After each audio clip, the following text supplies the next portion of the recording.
The next speaker is going to join us from Australia, Mark Swanborough. So obviously he's not going to be on the stage here, so we're going to bring him in over WebEx. So let's try to get that going.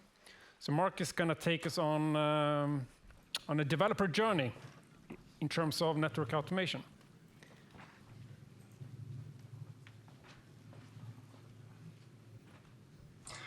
Hi, Marcus. Thank you for the introduction. Good afternoon, everyone. I hope you can hear me.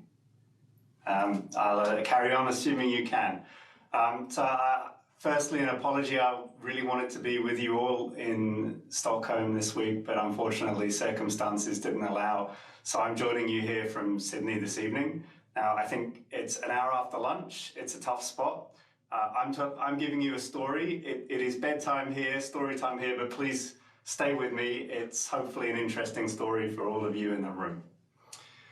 So we're going to start by getting straight in. So we've got Les, and Les is a software developer. Like many of you in the audience, he comes from a fairly varied background, and Les finds himself working in a bank.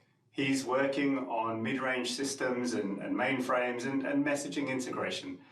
And he's sitting there one afternoon reviewing a pretty straightforward pull request to automatically change some infrastructure, but it's for a high criticality system, and it needs his attention. And Flora, the head of infrastructure, messages him, "Hey Les, you got time for a quick call?" Now Les doesn't work for Flora. He works for Ash, the head of integration, who immediately follows up with a, "Hey, please help Flora." Now, Ash is, been pretty good to Les, and Les knows Flora. He's seen her. She asks good questions, and so he immediately tries to call back, but predictably, Flora's busy. Third time lucky, he gets in touch with Flora, and they have a good chat. And Flora's like, "Hey, Les, I hear you are the rock star when it comes to programming infrastructure. And we've got a pretty gnarly problem. We need your help. I don't have much time, but I need you to join our status call tomorrow. We'll brief you in then." Now, Ash is, like, "Okay, I don't really know anything about networking. I'm not a network engineer. I'm not an infrastructure engineer." And Flora's like, "That's okay. But we think you probably know something about something called netconf. And we're really stuck with it. So if you could join the call tomorrow morning, and if you want to brush up on your netconf, that's great. And we'll see you tomorrow. Cheers. I've got to go. Bye." And so Les is left a little bit confused because he doesn't know anything about netconf. But he opens up his web browser, and after an hour of reading, he's pretty confident he understands what it's all about. So the next morning, he's joining the project status call, and he's getting a briefing. And basically, the regulator has come and said, your banking systems for your data center interconnect, you need clear separation. And things are far too complex for you to manage that realistically with humans and the rate of change that you have. We strongly recommend you bring automation. And so the InfoSec team have said, absolutely, right? We're going to automate. We're going to better comply with regulation. And, that's it. And we got some example scripts from the vendor. The vendor's been very helpful. They've pointed us to a whole bunch of documentation. And Les, you're going to automate all of the ACLs for our DCI and some route policies and stuff via netconf, which, that's easy, right, Les? You know netconf, yeah? And Les is like, "Yeah, I did some reading. I think I can help you. It looks fairly straightforward. But sorry, no one's mentioned a deadline." It's like, "Yeah, Les, the auditor's coming in next week, and we need something working by next week." So Les is always up for a challenge, and he's like, "You know what? I can get into that," but he doesn't really know what he's letting himself in for. So this is Les's story. I hope some of you in the audience are Les, and you are new to network automation, and you've got stuck in a little bit. For most of you, I expect you are NSO experts or well on your way to becoming one. And this is really for you to help your colleagues later. So it's a fictional story. I've made this up. There are elements from this from lots of customer conversations and truth, but it is a fictional story, and all the people featured are made up, and any resemblance to real people is purely coincidental. Les gets stuck with the messy business stuff. He doesn't just have to solve technical problems. And, let's see how he gets out of a pretty sticky situation, or 3 or 4 or more. So the first thing, right, Les gets stuck in, and frankly, it's easy wins everywhere, right? He finds lots of great documentation online about how to do network programmability. Les is a pretty experienced developer, and he's done a lot of infrastructure automation in the cloud and on-prem, mostly with Ansible, and he's very familiar with Ginger too. And in his reading, he's come across a whole bunch of other things like NetPalm and Nautobot or Netbox, NetMiko, and they all look pretty cool. But in the end, he sticks with what he knows. He goes with Ansible. He likes Ginger too. He's figured out that he can get the device to show the configs of interest as netconf XML. Pretty easy to turn that into a template, put some parameters into JSON, which he prefers over YAML, and then use Ansible and netconf client, a Python library that plugs in nicely to Ansible to push it.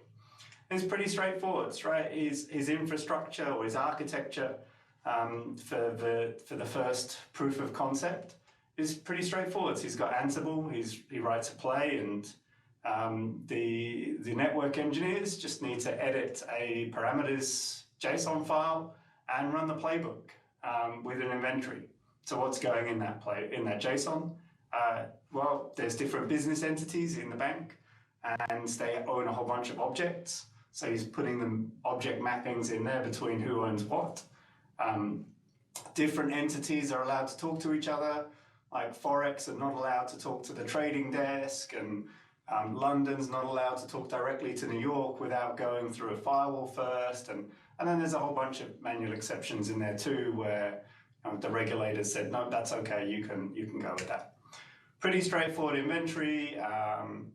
And he basically builds his config templates with a bit of inline logic, and they output the netconf XML, and pretty simple, right? He pushes config to the devices, and everyone's very happy with that until Nadim shows up. Nadim pops up in Les's instant messages. Hey Les, it's bad news. The network engineering team didn't give us the details to change our non-repudiation accounting to account for netconf. So you need to go back and make this CLI. Now, after a couple of seconds of some furious Googling, Les figures out non-repudiation means the ability for the info security team to prove who made what changes on the device. And the fact that they are not prepared to do that with netconf is a pretty big oversight. So Les gets back. He's like, that's not good. How long do I have now to make some changes? And Nazim's a bit blunt, bit direct. Yesterday, you really should have checked with me before you started your coding. Now, Les is a little bit put out, but these things happen. It's not unusual for InfoSec to totally derail projects. And he quickly adapts, and he's winning. He reworks with the network engineering team to do CLI, and very quickly figures out it's far, far less elegant than netconf, but it works okay. And he did it in time that they managed to pass the audit. So everyone's pretty happy that we came up with a compliant solution, and we got the auditing team off our back. And Les went back to programming his API gateways. Pretty happy. So this is what it kind of changed, right? So instead of outputting XML, we're outputting CLI, and we're using a task from the Ansible networking library called CLI command to push the CLI. Now, Les is pretty happy. He goes back to his day job for a while, a few days. But then something goes wrong. Nazim pings him at the weekend. Les, join this WebEx. Your automation is causing a huge headache for us.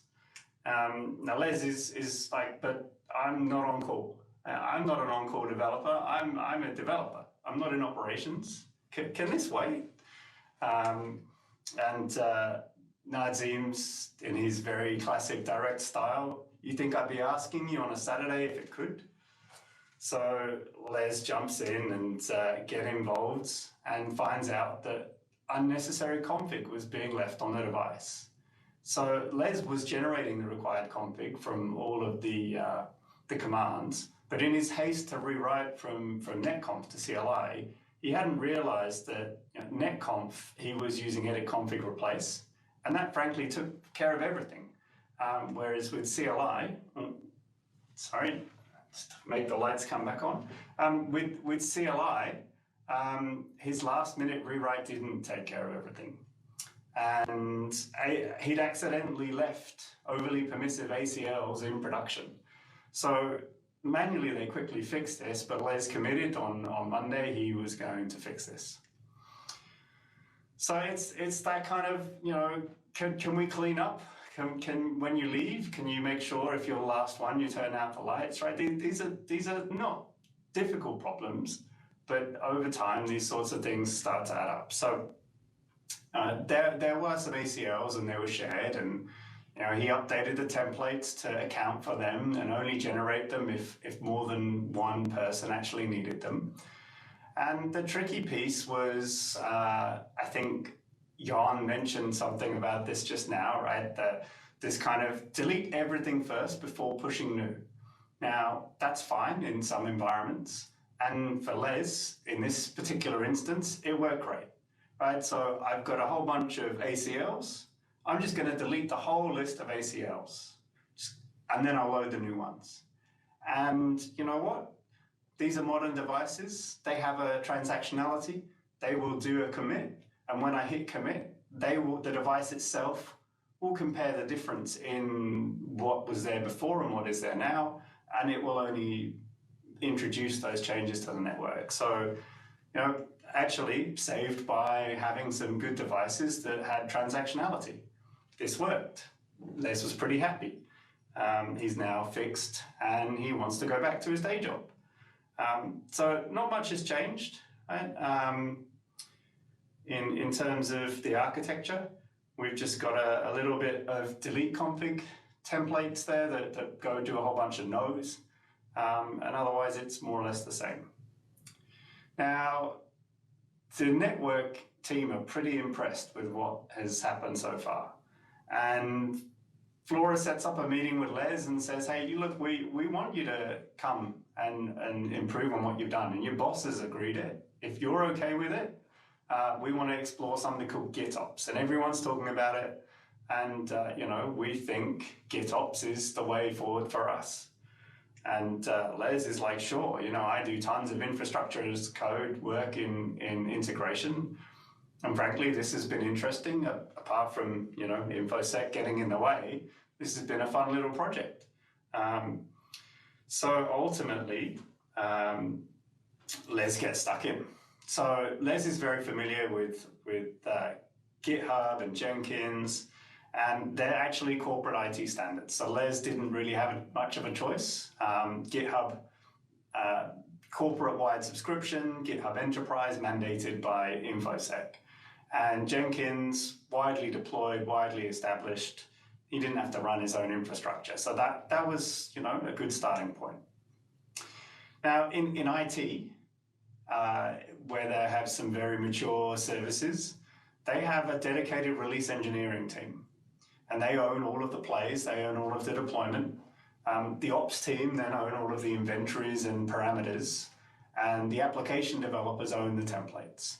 And so Les thought, that's a pretty sane thing that we do in application development land, and we should do something similar here in our space. So he basically created a couple of different Git repos. The main branch that owns inventory and parameters is owned by ops. And the main branch owned by release engineering, the main branch of the plays is owned by a notional team, release engineering, and those config templates are owned by dev. Now, in this situation, you know what? There's only Les, so it doesn't really matter. But Les likes to do things in, standard ways, and this really made sense to him. And then for the continual deployment, Les again leaned on corporate standards. So Artifactory is kind of one of the de facto industry artifact repositories, and Docker heavily used in app development. And so he basically split the deployment into two pipelines. One created a container for the tool, as Les was now calling it, and the second pipeline ran the tool, pulling in the parameters from the inventory and the JSON. And, this foresight did create extra work for the team of one, but Les was pretty confident it was the right thing and it was going to save him pain later, because when we talk about reviewing pull requests, there's only, different owners, notional owners are looking for different things, and frankly, this means the operations team can't screw up the code. It means the developers can't accidentally screw up the operations parameters. And pretty sane approach. And so the containers, right? He used a Docker-based Jenkins agent to package up the plays and Ansible and all the config templates. And that builds triggered by changes to plays or templates. And everything else is in the other pipeline. So for Les to make changes, when he makes changes, he just needs to update his play, make a git commit, push, or add, and that's implicit in the command here, add the file, make the commit, push it, and then he's using a tool from GitHub called Hub to programmatically request a pull request. And so this basically, everything goes to Git fires off a webhook, Jenkins runs, a Docker file creates the Docker, and now we have the automation tool packaged up in a container and put in Artifactory for the second pipeline to consume. Awesome stuff. And ultimately, the core network team would have to use GitHub pull requests, and an approval was there. So no change could go through without two engineers reviewing. And it worked. And very simply, again, edit your ACL parameters, go ahead and commit and push, issue a pull request, and Jenkins picks up and runs the automation container and the plays with the JSON. Les was pretty happy with this. It seemed to work very nicely. And frankly, everyone in the network engineering team were very impressed with how quickly he was able to pull it all together. So after a few weeks of working on this was running in production, and Les was kind of looking forward to going back to some mainframe stuff. But Les was just wrapping up some work and doing some testing of the GitHub iteration and realized error handling wasn't really there anymore. Now, when we were running an Ansible playbook, errors would come back from the network and they'd be presented back to the operator as errors against the Ansible. And so they could very quickly close the loop, fix the parameters, or log into the network devices, fix whatever needed to be fixed, and run again. And this was still able to be compliant according to the regulator and still work nicely. When they moved to GitOps, they found that, a container's getting spun up on demand. It takes some time.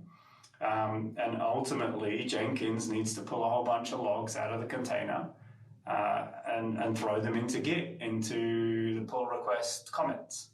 That's not a problem. Right? It just takes a long time. Right? The team wait there now for quite some time whilst all of this infrastructure gets spun up and Jenkins does its thing and they find their pull request is denied. But again, Les persists and it works. Now, the title of this slide, right? There's only two hard things in computer science: caching and naming things. Famous quote. And the question here is, when should Jenkins be triggered on the pull requests? Right? When do they get approved? And so Les did a bit of thinking and tried to kind of understand, how do I determine whether a pull request is ready, whether it's been declined, right? What's going on? And so he implemented a bunch of labels on the pull request to put a basic state machine there. So a pull request starts with a needs review tag. Once it's been reviewed, it gets changed to a needs deploy tag. And if Jenkins fails, if the automation tool fails, then it gets put with the needs fix flag and basically rejected back. Now, this works, but Les was getting a bad feeling about this. Right? Basically, he realized he was building a system where Jenkins becomes the key component in maintaining the consistency of the JSON, of all the parameters. Now, yes, Git is providing the persistence, but Jenkins is really the piece there that is making sure everything in Git is an accurate reflection and a consistent reflection of what's happening. But Les quickly moved on. He didn't dwell on that too much, and the data center interconnect team were exceptionally happy with what he's done, and they wanted more. And they basically said a whole bunch of their legacy bank systems were running over layer 2. Ethernet needs to be stretched across the data centers, and apparently they were struggling a little bit with all of the configs and lining everything up across the two data centers or more, and they wanted Les to come and automate things. And they already had the configs, and they were confident it was going to be straightforward. And the great news, they had got InfoSec to approve netconf on the switches. So Les was now able to resurrect some of his prototype code and start using netconf. So the ACLs were pretty simple, right? The ACLs were only owned by one team, the core network team, and they only lived on a handful of data center interconnect devices. But then inside each one of those data centers were a whole bunch of switches, and each one of them had multiple things like storage, compute, various hyper-converged infrastructure. And there were actually tons of people in the DC consumer teams that were making changes and wanted to make changes. And configs needed to be placed on multiple devices. Now, they weren't the same configs on every device, slightly different, but there was a lot, right? There's a lot of volume here. Compared to ACLs on like 8 devices, the EVPN configs needed to go on tens, if not hundreds. And instead of effectively one instance of ACLs with a few different variations, there were hundreds, approaching the low thousands of EVPNs required, or endpoints on the EVPNs required. And so Les discovered something called the brownfield side of automation. And so he clearly needed to represent and discover and represent the EVPN services in JSON. And after a fair bit of Googling around how do I parse the configs, how do I get the parameters out, how do I validate, Ansible's not a good tool for that. So he looked at a few different things, TextFSM, Cisco ConfPass, TTP, and landed on TTP. So he leveraged his existing automation container because it has the inventory, it has everything working, he has all the pipelines, and he's written a small playbook to do EVPN discovery now. And it's a bit of Python and TTP, which is a fantastic library for doing this sort of structured text parsing and parameter extraction work.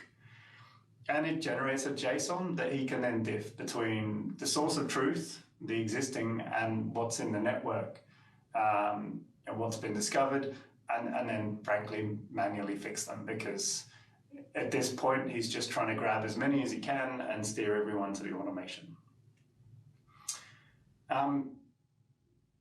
He makes that into production for a limited scope, and Aruna, the senior network engineer, pops up in his DMs. Hey, Les, we are completely blocked. And Les is like, okay, well, let me come over and take a look. oh, you've got lots of backed up pull requests. So what's happening? That shouldn't be the case. Are you waiting on someone to approve? Oh, wait, no, something's not right here. And Aruna's like, yeah, look, this pull request erroring, and everything behind it's backed up and is dependent on it. So we can't like just reject this pull request and accept all the ones behind them, because they're all dependent on a pretty key change we've made here. We can't figure out what's going wrong. We need you to debug your automation, and it takes forever to run. And Les is like, okay, well, last I tested and saw this, it didn't take that long. So Les is going away, and he's like, whoa, this is taking over 30 minutes to run a complete thing. Don't optimize early. Performance problems, he's been burnt before he knows, right? Optimizing your code early, it's a bit of a waste of effort and time. So he really puts in a lot of clean code, but no early optimizations. And he starts taking a look at the logs, right? He's looking at the Ansible logs, and he's checking the timestamps, and he's trying to understand where are devices taking time? Where's my script taking time? Where's Jenkins taking time? Like, what's the delay here? And he finds the longest part in the whole process by a big margin is the device. And he's going in his automation to every device in series to make sure the change is done.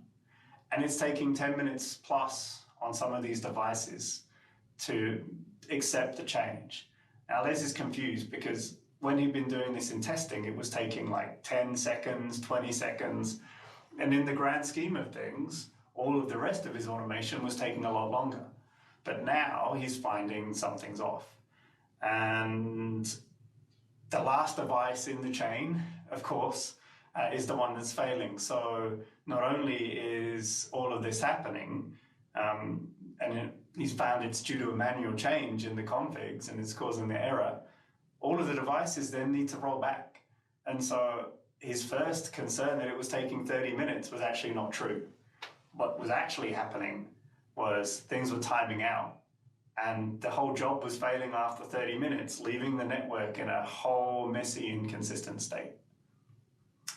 Now, Les, got stuck in, solved the incident, found the bug, and the team were able to move forwards, albeit very slowly. So, Les took a step back and said, look, guys, I'm going to need some time. I need to figure out what's going on, and found a number of different issues. The first was the issue that had been caused by manual changes in config had been compounded by a bad input. Les's code wasn't doing any input validation at this point. The fact that he had no parallel communications to devices meant that series communication was really, really slowing down the change. There was a huge amount of time spent processing on the device, which was a bit unusual. Because things were failing, everything needed to roll back, and rollbacks on the devices took a long time because each change set on the device was big. And manual changes were breaking the configs. So these are not all insurmountable problems, and Les worked them one by one and added more and more code to the solution. The first, develop some validation, fail fast, and he wrote some Python to do parameter validation, validate the JSONs, applied a little bit of JSON schema to make sure it was good format, and then wrote a few little functions to validate parameters were correct. Things like IP addresses looked like IP addresses and so forth. And then he got his Ansible to run his Python as part of his workbook, playbook. In terms of the parallel devices, Les had never really encountered this problem with Ansible or any other tools before, and found there was things called Ansible strategies that could be affected to allow Ansible to run things in parallel to complete on multiple devices. There was something called Ansible async that he could allow individual tasks to basically go off and run and then have another task in his playbook come back and check the status. But the thing that really gave Les pause when he looked into this was error handling and how to be able to detect when one of these things screwed up.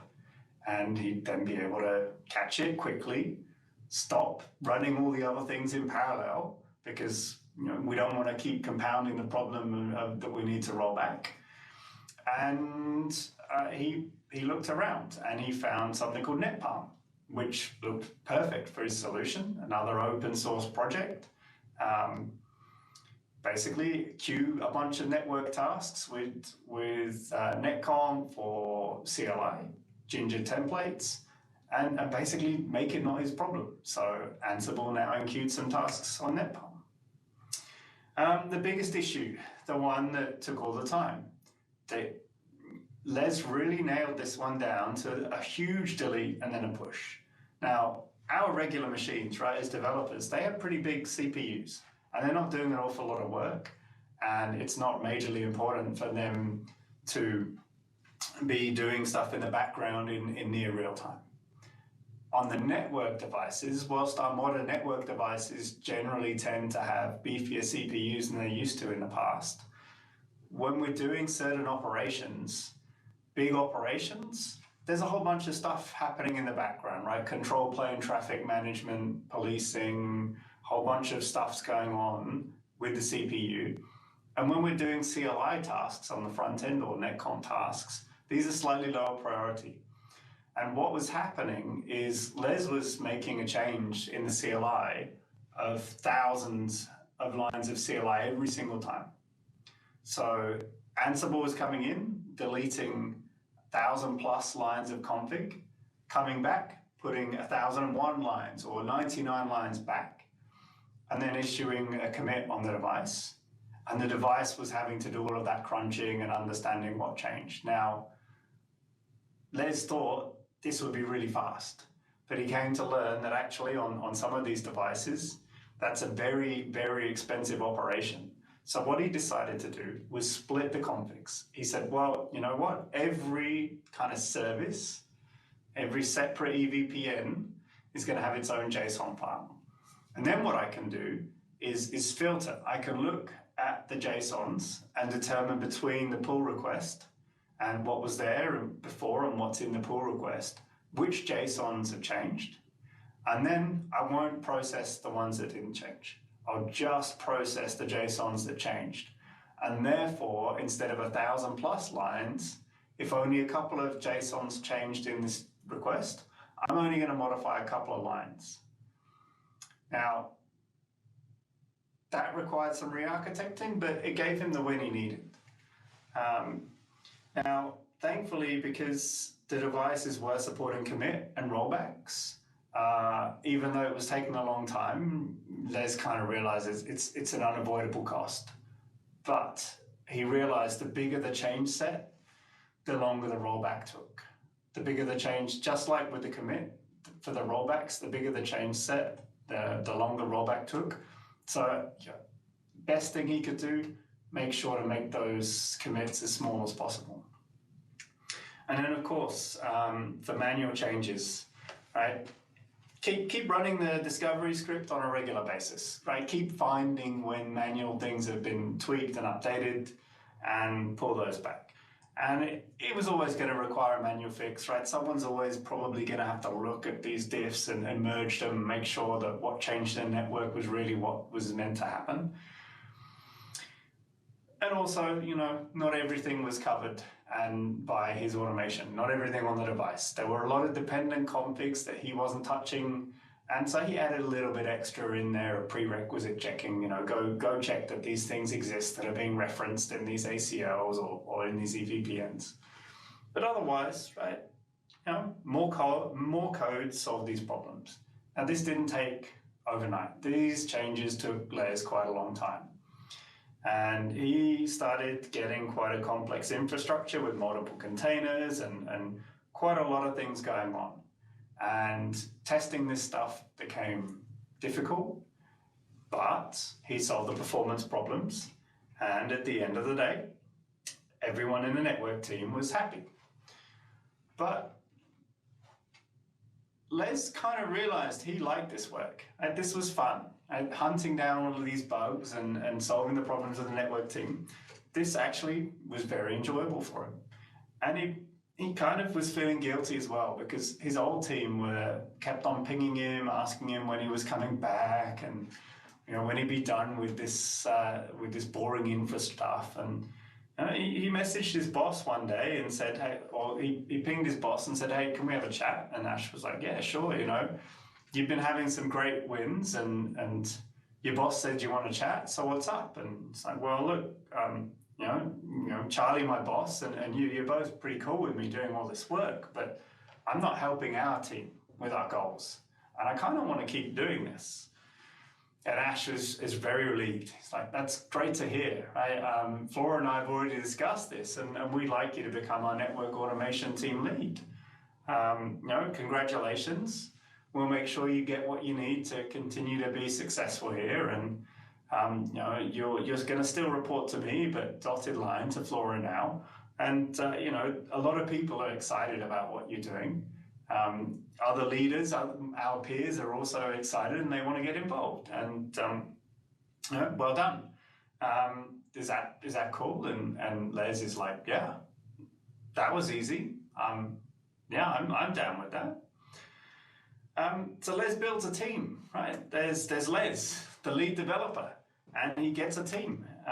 He has one developer that he focuses on device integration and testing, making sure NetPalm's doing what it needs to do, and that the CLIs are working, and all of the templates are doing what they're expected to do, and catching the tens or hundreds of different error situations that they found themselves in, whether that was slow devices, inconsistent behavior on the same devices doing exactly the same thing, but missing configs. So one developer really focused on doing integration and testing of the code.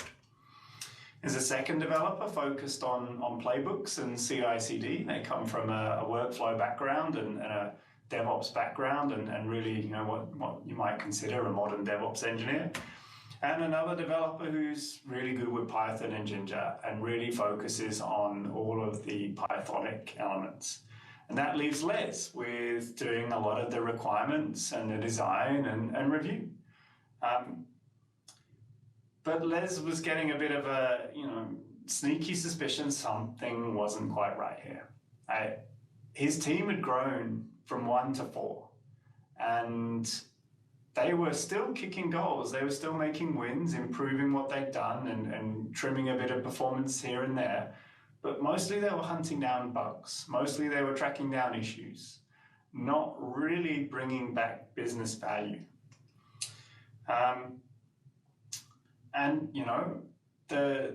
The real work is now just beginning. Right? Les has a team, and things are working nicely now.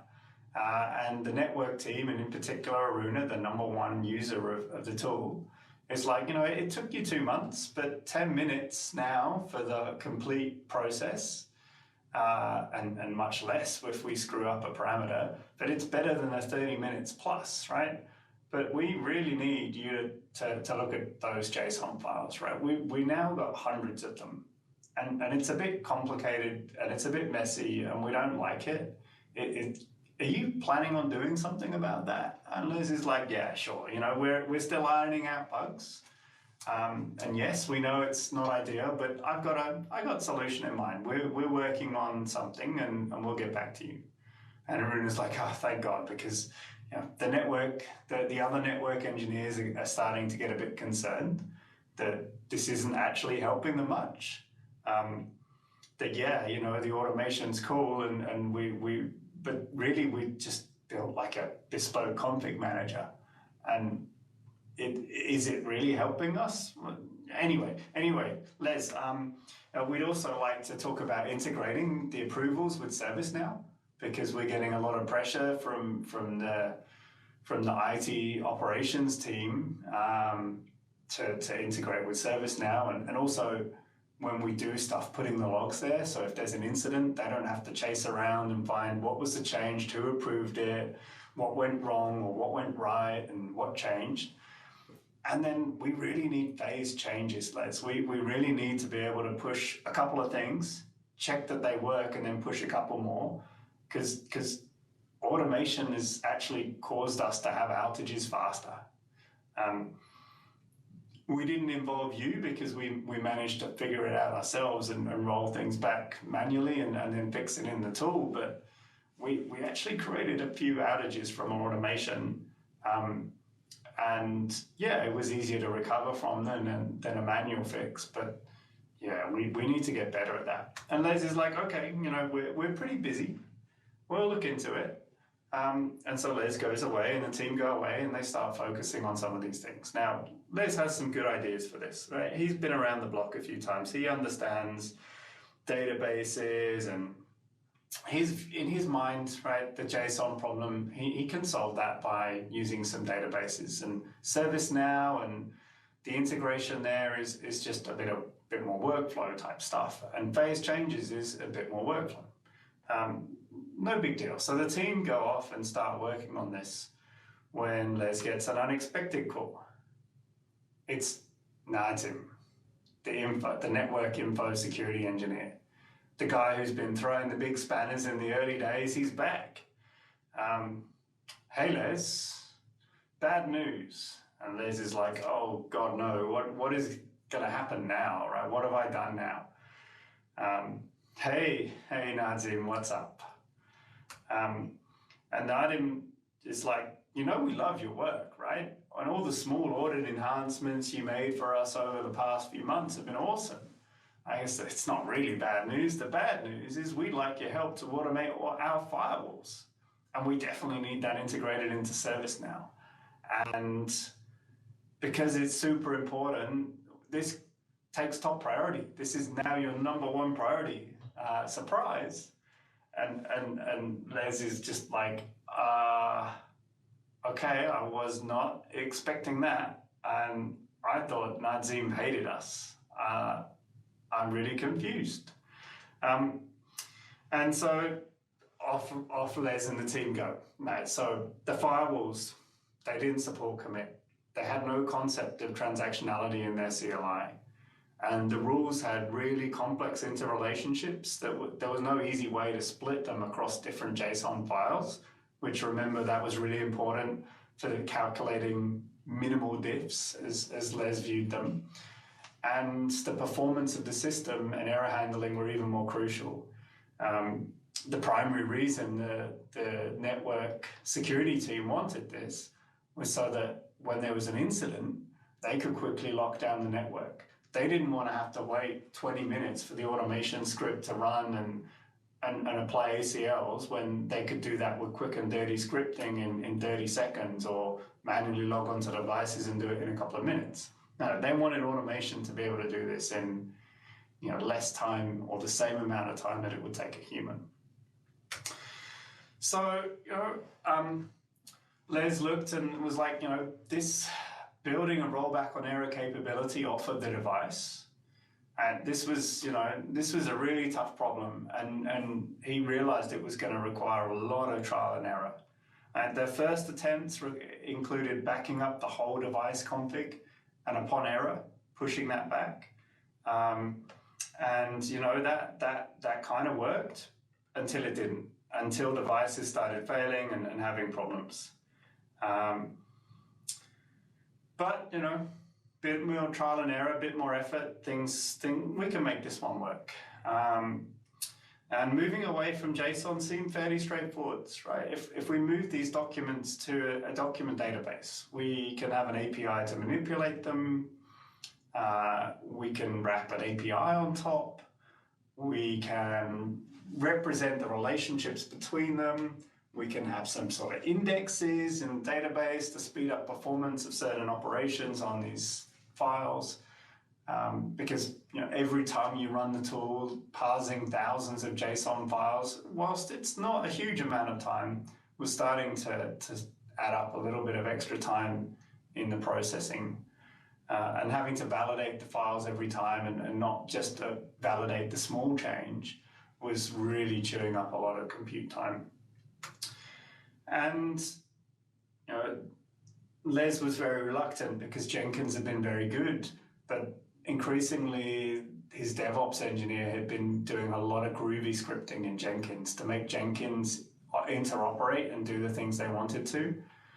And despite thinking it may be a little bit too heavyweight, he really thought they should be exploring a best-of-breed workflow solution. Now, this is top priority, but there was still work in progress, right? There was still a lot of existing bugs and use cases and things that have been committed to the data center interconnecting. And, you know, just looking a little bit at theirs, right? Obviously, those separate JSON files were a hack, and ServiceNow integration really would start to require more code outside of Ansible. And the phase changes there would require integrating into some sort of intent validation in Ansible. And similar kind of decisions, right? The object database and putting an API on the front simplifies a lot of this stuff for the data center interconnecting. Now, using text FSM and TTP and similar made it easy to capture data about the state on the devices. But then Les and the team really started struggling. How do we express a state machine in the JSON files and in the templates, and the interplay and the interrelationships between parameter set 1, template set 1, parameter set 2, template set 2, and the kind of fairly declarative error checking or bounds checking, information getting that he was able to do with text FSM. And again, realize that, you know, this is more workflow, and this looks like more developers. And Les was pretty lucky that the leadership team had connected in with Helen, the head of digital transformation. She'd been in touch before and introduced herself, and she's like, I come from a business transformation background. I've been in IT a long time. I've driven a lot of these changes, and, you know, mostly it's a people change, mostly it's a process change. You know, normally you smart architects and engineers, you can figure out the tech. The tech's the easiest piece in a lot of what I do. But what we really need to be doing to justify more developers is track your success metrics, right? What are you doing that's, you know, really helping the business? What are the things that you're able to do that we weren't able to do before? How much faster are things going now than before? And these are things that Les had just, you know, Les knew them all, but he'd never been reporting on this to the bosses. Leadership didn't know about all of the performance improvements that he'd made, and now all of the improved auditability and the reduction in outages and the reduction in issues that they were having. So he planned out, right? Automation roadmap version 4 with a whole bunch of additional pieces to support discovery and APIs, the document database, probably going to be MongoDB, a bit of BPNM workflow to do the ServiceNow integration. And, you know, he was pretty busy doing this when someone recommended a book to him, and that was Helen. Helen said, look, Les, there's a great book out there, the Phoenix Project, and it's about DevOps and really talks to how to link your IT problems with the business. And so Les read this book, and he's like, well, actually, you know, there's some really important stuff that we may be not doing very well, and controlling the flow of work into the network. Like, yeah, we actually started doing that now, right? We're automating a lot of that. That's some good stuff, but the tasks and requests that come into us, we're not doing that very well. And limit the work in progress. Well, actually, we've got so many bugs. We've got so many systems. We do so much in our automation team. We kind of struggling with this because, you know, we kind of do quite a lot of yak shaving. I don't know if that translates well, but this idea that to solve this problem, I need to solve that one. And to solve that one, I need to go solve this one. And to solve this one, I need to do something over here. And before you know it, you're 4 levels deep solving a problem that's tangentially at best related to the original problem you had. And there was another one, work closely with InfoSec. Well, Les's relationship with the InfoSec team and Nazim seemed to have turned a corner, and that one, yeah, he's doing good there and aligned to the business, absolutely. But the other key thing was kind of stepping back and saying, in my production line, virtual or physical, in this case virtual, what's the bottleneck? What's slowing down the rate of work? And Les is looking, and frankly, it's a huge amount of work building a custom production line.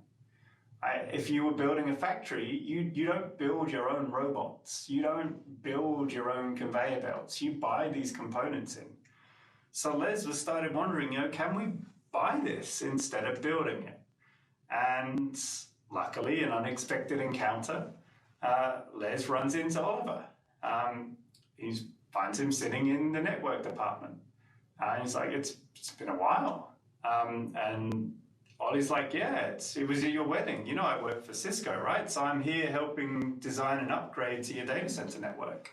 Are you here because you got a network issue? And Les like, no, I'm the network automation lead. Oliver's like, awesome. Like, let's go get lunch. You can tell me about married life and what you think about NSO. And Les is like, NSO? What's that? Lunch sounds good. Now, at lunch, Ollie did a great sales pitch around NSO, and Les comes back and is like, hey, can we afford to buy NSO?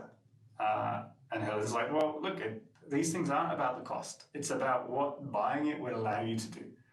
Can you go away and come back with a business case about, and not really numbers, but what can you do with your team if we bought this?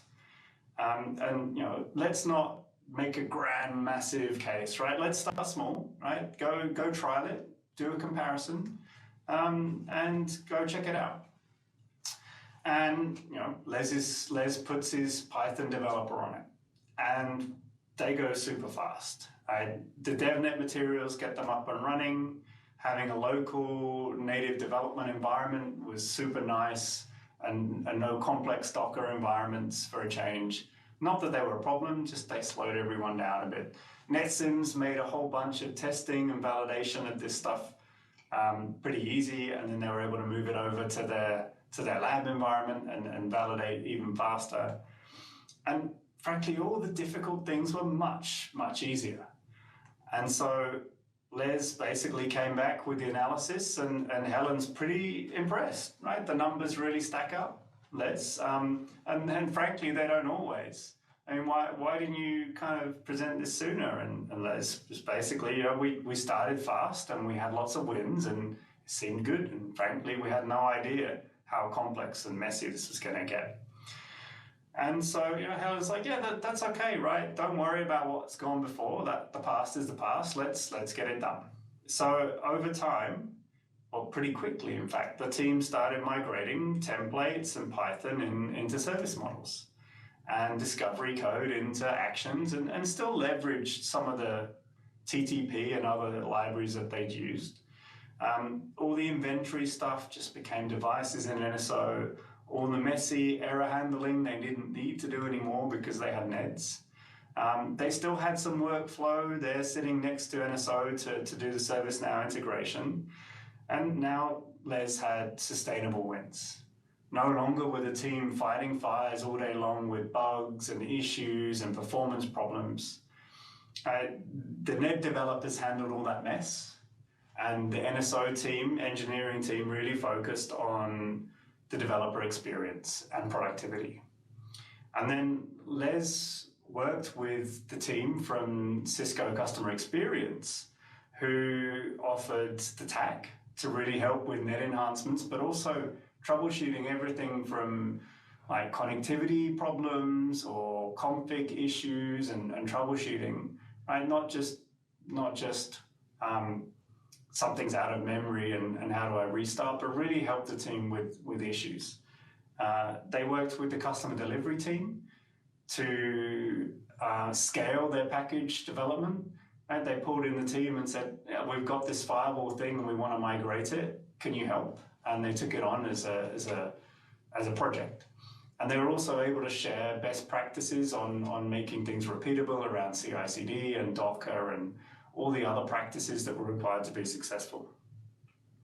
And then there was the customer success team. And you've been hearing from one of the customer success specialists around automation earlier this morning on sustainability. But the focus of customer success is to identify blockers, maximize the use of high-value features, and really get the most out of the investments that the customers have made. So I'm not going to read these slides. I have ran a little bit over time, but basically all of Les's challenges that he had to solve by himself, frankly, had a much easier way in NSO. I could put a long list here, and I think Jan did a good job in the prior session of covering off a lot of these elements too. But the key takeaway here, right, is for all of you will have a Les somewhere in your organization, someone who is off doing all of the messily stuff with the open source tools and having great wins. And it's not an easy conversation to have with them to say all these great things you've been doing. You maybe there's a better way. But in my experience, when you are open and you're clearly supportive and you're showing an engineer a better way to do things, they'll be receptive. So yes, some things in NSO seem overly complicated. Some seem a bit rigid in place and some are counterintuitive. But if you've seen the alternative and tried them, you're probably not quite going to fully appreciate the power of NSO. So I'm part of the customer experience team. We want to help you in your projects with NSO. We work on all of those tools, right? We work with all these open source tools. We work on SP and Enterprise, but we love working on NSO the most. So whether your story looks like before NSO or after NSO, we're happy to talk to you about how we can accelerate your journey. Aligning that network automation to business objectives, we leverage the network automation delivery model, which hopefully you've heard about a little bit already this week. But it's a powerful thing that we can help you do together to justify further investment or changing the way that your business works with automation. Les learned a lot of things the hard way, and you all have the power to help Les's in your companies avoid making some of these mistakes. And the Cisco customer success team is here to help you maximize your return on investment with NSO. So, Nazim, the nemesis. Well, actually, here he is. Hey, Les, congrats on the promotion. And Les, now the principal integration and automation developer. Hey, mate, I really couldn't have done it without you. So Nazim's like, yeah, we couldn't believe how quickly you were able to move on our firewall automation once you got NSO. Only too happy to make lots of noise via promotion about what you've done. If everyone in infrastructure was like you, life would be easy. I'm just kidding, mostly. Let me buy you lunch. And I was thinking about ChatGPT for InfoSec. Maybe you could help me with that. That's the end of my story. Thank you for your attention and listening. I wish I could see you all to see nodding heads or whether you're following along. But and I'm not sure if we have time for questions. Let me know. Thank you for that, Mark. That was quite a story. I was a bit worried there for a while where Les would end up, but I'm really happy to see where he landed finally with NSO and with all those lessons learned along the way, right? Automation can be a slippery slope. It can be a difficult journey. Do we have any questions for Mark? I see nothing on Slido here, so it's... If not, we will say thank you to Mark with a big round of applause. And Thank you very much. Thank you, Mark.